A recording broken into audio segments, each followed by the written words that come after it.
Halo semuanya, selamat datang di sesi penjelasan kita kali ini. Hari ini kita bakal ngebahas sesuatu yang benar-benar luar biasa, yaitu gimana sih caranya kita bisa memaksimalkan manfaat spiritual yang amat besar dari 10 hari pertama bulan Zulhijjah. Jadi siapkan fokus Anda ya, karena materi kita hari ini tuh sangat aplikatif dan pastinya penuh dengan nilai sejarah yang kaya banget. Coba bayangin ini sebentar deh, gimana jadinya kalau cuma dengan 1 hari berpuasa, dosa-dosa kita selama 2 tahun penuh bisa terhapus? Luar biasa kan? Dan ini bukan sekedar kiasan atau hiperbola loh, tapi emang sebuah janji pahala pamungkas yang sangat nyata, dan disebutkan secara jelas di dalam literatur hadis. Terus, tahu nggak bagian terbaiknya apa?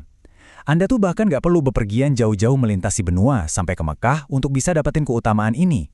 Anda bisa meraihnya langsung dari rumah Anda sendiri. Menarik banget kan?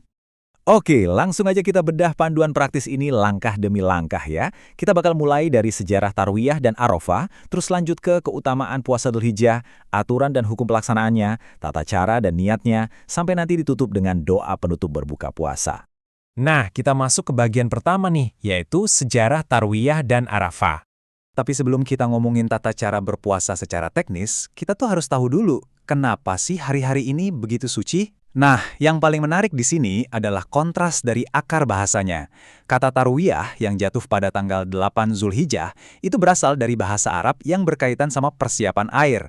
Secara historis, para jamaah haji di masa lampau tuh harus nyiapin persediaan air mereka di hari ini dari Mekah sebelum akhirnya mereka berangkat menuju Padang Arafah. Sementara itu, kata Arafah pada tanggal 9 Zulhijjah diambil dari nama tempat wukuf itu sendiri, yang secara asal bahasa juga punya arti mengetahui atau pengenalan. Terus, sejarah penamaan ini pastinya nggak lepas dari perjalanan emosional yang super mendalam dari Nabi Ibrahim alaihissalam. Bayangin deh, di tanggal 8 Zulhijjah, beliau bermimpi dapat perintah yang sangat berat dari Allah untuk menyembelih putranya, Ismail.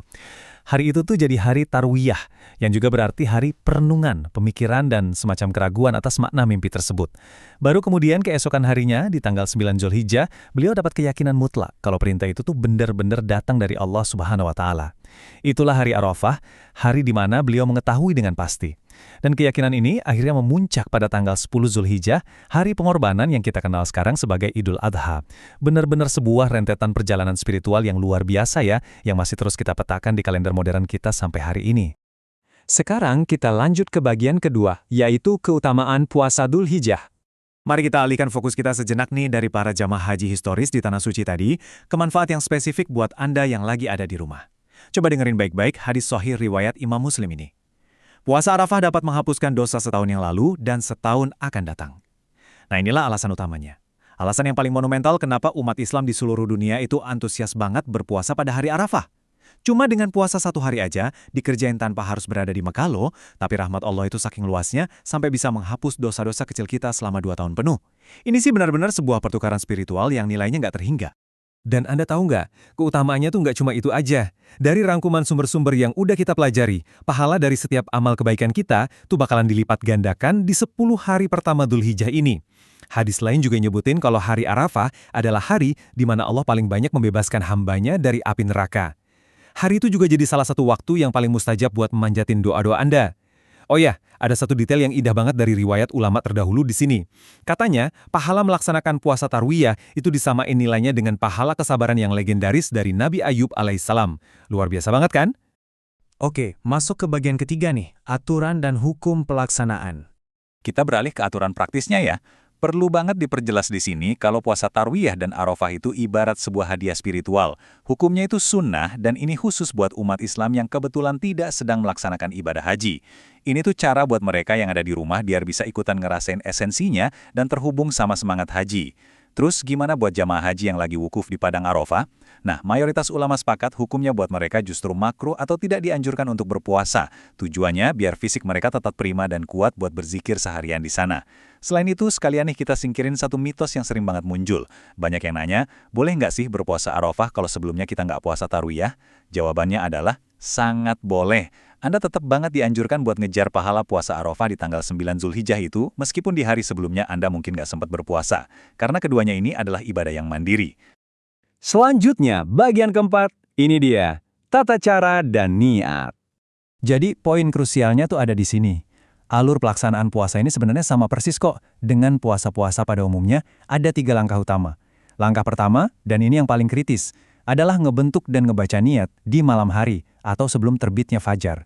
Terus langkah kedua, pastinya melaksanakan puasa itu sendiri dengan nahan diri dari segala hal yang ngebatalin puasa, mulai dari fajar menyingsing sampai matahari terbenam nanti. Nah, langkah ketiganya nih, ini sebuah poin yang sangat ditekankan oleh sunnah Nabi. Anda harus menyegerakan berbuka puasa begitu waktu maghrib tiba. Jadi jangan ditunda-tunda ya. Sekarang kita pelajari lafal niatnya secara spesifik ya. Untuk puasa tarwiyah yang kalau berdasarkan rujukan jadwal pemerintah nanti akan jatuh pada hari Senin 25 Mei 2026.